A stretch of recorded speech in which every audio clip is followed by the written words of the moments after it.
দেখো এখানে বলে দিয়েছে Raju took some loan from a bank at 10% compound interest per annum. He repaid the whole amount at a loan by paying rupees 7,000 and 4,400 at the end of the first year and second year. Find the sum of the loan. দেখো এই যখন compound ইন্টারেস্টের লোনের কথা বলবে এবং rate of interest দেওয়া থাকবে, তখন তোমরা কি করে থাকো যে প্রথম ইয়ারের ক্ষেত্রে 10 থেকে 11 আর দ্বিতীয় ইয়ারে এর হোল স্কোয়ার করে করো, যে 100 থেকে 121। দিয়ে 11-র ভ্যালু হয়ে যাচ্ছে প্রথম ইয়ারে 7,000 টাকা, নাহলে সেখান থেকে তুমি কী বের করবে, 10-এর ভ্যালুটা বের করবে। 121 মানে 4,400, দিয়ে তুমি 100-র ভ্যালু বের করবে। যে এই দুটোকে যোগ করে দিলেই তোমার অ্যান্সার বেরিয়ে যাবে। কিন্তু একটা জিনিস দেখো, যখন 11 দিয়ে তুমি ভাগ করবে না, তখন কিন্তু এটা পয়েন্টে বেরোবে, অর্থাৎ এটাও পয়েন্টে বেরোবে, এটাও পয়েন্টে বেরোবে। কিন্তু যখন তুমি এই পয়েন্টেগুলোকে যোগ করে দেবে, পুরো পয়েন্টের ভ্যালুটা নিয়ে যদি যোগ করো, তোমাদের অ্যান্সার বেরোবে। কিন্তু সেটা খুবই ক্যালকুলেটিভ হয়ে যাবে, অনেক বড় হবে। তো এটাকেই সহজ উপায়ে কীভাবে করা যায় সেটা আমি বলে দিচ্ছি। একটা উপায় রয়েছে যে তুমি অপশন টেস্ট করে করতে পারো, ঠিক আছে, অপশন টেস্ট করে তো করা যাবে। আরেকটা উপায় বলে দিচ্ছি যেটার মাধ্যমে তুমি আরও সহজে করতে পারবে। দেখো এখানে করে 10% বলে দিয়েছে না।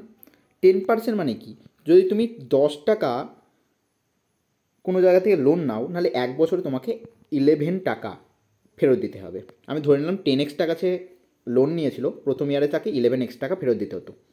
কিন্তু সে 11x টাকা না দিয়ে সে 7,000 টাকা পেমেন্ট করে দিয়েছে। তাহলে 11x-এর মধ্যে 7,000 টাকা পেমেন্ট করে দিয়েছে। এবার এই টোটাল টাকাটা, এই টাকাটা দ্বিতীয় বছরেও 10% ইন্টারেস্টে খাটবে।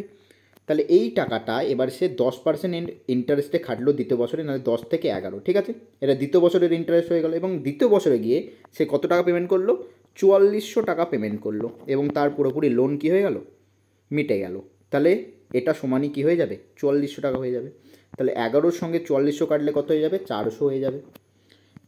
তাহলে 11x মাইনাস 7,000 সমানই কত হয়ে যাবে, 4,000 হয়ে যাবে।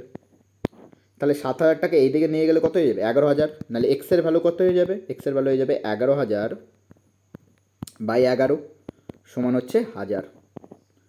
তাহলে এক্সের ভ্যালু বেরিয়ে গেল আমাদের 1000। তাহলে 10x টাকা সে নিয়েছিল লোন, তাহলে এক্সের ভ্যালু 1000 হলে কী হয়ে যাবে, 10 ইন্টু 1000। তাহলে অ্যান্সার হয়ে যাবে 10,000।